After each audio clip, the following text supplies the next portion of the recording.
Welcome to Behavioral Management. My name is Jessie. I'll be your host for this session. This is your first video in a series that you'll need to better understand your pet's needs as we move forward through your treatment plan. In this session, we'll be discussing how to prevent unwanted behaviors. So after this video, my hope is that you'll be able to do the following. Understand what management is and why it's important to the success of your overall treatment plan. Recognize arousal and understand how it affects the manifestation of unwanted behaviors. Understand the various ways we can implement and/or improve management of a behavior problem. And finally, start working on your own specific management plan. The goal of management is to stop the problem behavior 100%. We want to stop the repetition and stop the perfection of that behavior. The idea being, the more the animal is given the opportunity to perform that unwanted behavior, the quote-unquote better they get at it, and the more default it becomes. Now, I want to emphasize that management is not teaching the animal anything. It is not fixing the underlying problem. It's simply making it easier to teach new skills by managing what we call arousal. Arousal is the intensity of an emotion the animal is experiencing. It doesn't necessarily tell me what kind. I can have an extremely happy dog, fearful dog, or even an aggressive dog. They're all experiencing high arousal. A better way to think of arousal is excitement or excitability. Though arousal can be present with a variety of emotions, they do tend to have similar body postures. Their body might be stiff and tense. When they move, it tends to be quickly and abruptly. Their ears might be up or have a general sense of tension. They might be panting, or that tail might be wagging. In this video, we see Chip. He's demonstrating high arousal. His body is very tense. He's having a difficult time sitting still. His ears are up, he's panting, and that tail is constantly going. Here's another example of a dog that is in a high state of arousal. He has a high wagging tail, tense body, darts his head around, and his ears are pulled up and back.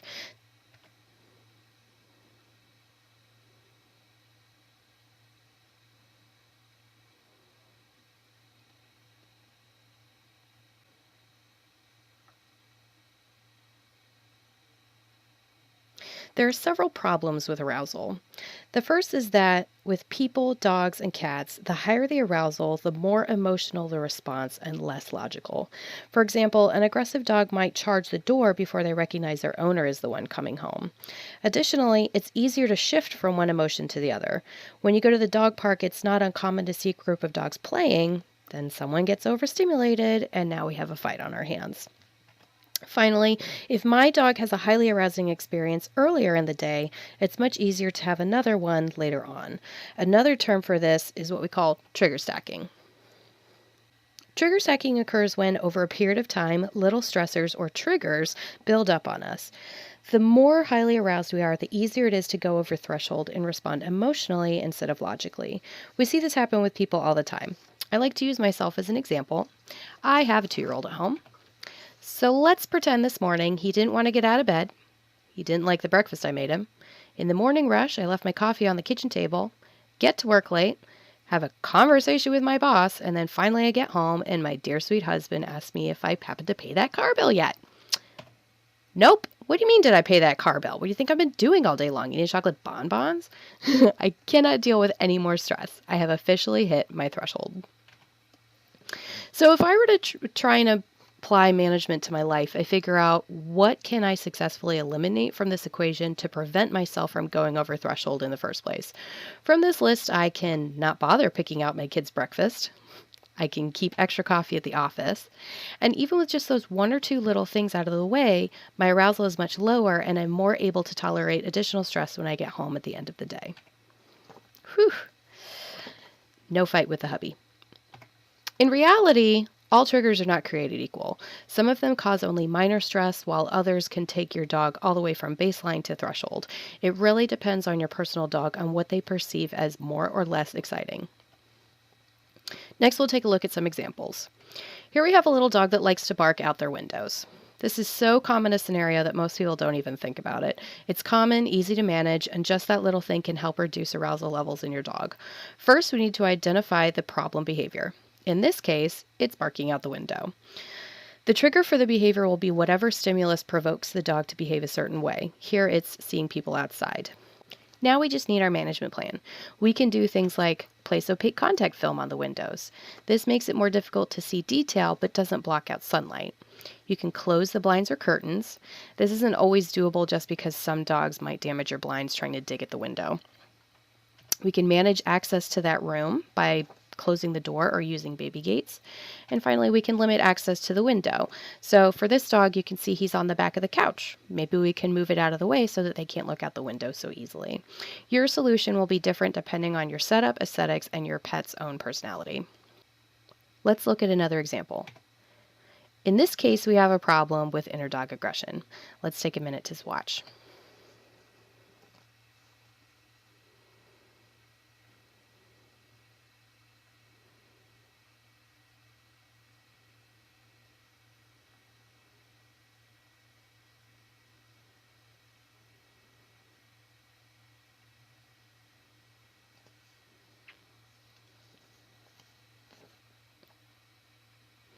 So, the problem behavior is attacking the housemate. Next, we need to identify the trigger. Watching this video, I hope you can recognize that the trigger was the owner handling the victim dog.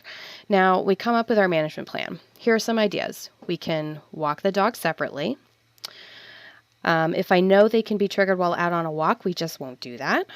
If the behavior happens in the house, we can keep the dogs separated. They each have their own space. We could try just confining the attacker if we need to interact with the victim dog. Or finally, we can use a muzzle. It won't stop attacks, but at least the victim dog won't get hurt. Next, we have a fearful dog who doesn't want to go outside with the dog walker. The target behavior is avoidance when the dog walker is present. The trigger might be when the pet sitter approaches, if they're loose in the house, or when they open the kennel door, if created during the day. In this video, the puppy in the kennel wants to come out, but is barking and growling because she's afraid. When she did come out, she hid under the kennels. So what can we do to help manage the situation better? We basically stop the dog walking service. We come up with alternatives, such as using day boarding or daycare. One of the owners comes home at lunch to let the dog out, or even just skipping that midday walk. For an adult dog that is house trained, it can sometimes be more stressful to have a stranger take them for a walk than just skipping that midday break. Again, you have to figure out what's best for your pet. In our final example, we have a young puppy who is trying to learn appropriate social skills. He's just a little excited when he sees other dogs. He's not mean, he just gets super excited. Again, that high state of arousal is making it difficult to learn and concentrate. So the target behavior is jumping up. We identify the trigger as other people or dogs, and we manage the situation by increasing the distance between yourselves and others while on walks. Try using an in-training vest to encourage people to leave you alone, and walk during quiet times of day so you see fewer people. After your appointment with our office, Dr. Pike will provide you with a preliminary management plan. While many of our patients will be triggered by similar stimuli, only you will be able to recognize situations and environments that can be managed to help reduce your specific pet's arousal during the day. Please read through these recommendations, use the attached hyperlinks for additional information, and let us know if you need any further recommendations or help. When you're implementing management, you can think of developing two types of plans. The first is to stop the trigger completely or to decrease the intensity of it. Think about how you might troubleshoot some specific issues at home. Focus on the various senses: sight, sound, smell, taste, and touch. Remember, we don't have to eliminate everything. We manage what we can in order to reduce that overall trigger stacking. To review, management is all about manipulating the environment in order to prevent behavior problems. We need to manage arousal, manage trigger stacking. Figure out a way to stop the trigger or at least decrease the intensity of it when it happens. Finally, take some time to brainstorm with your family ways that you can creatively manage your pet's target behaviors. Now that we've spent time discussing management, which is the introduction to treating behavior disorders, you're ready to move on to our next topic: products and medications.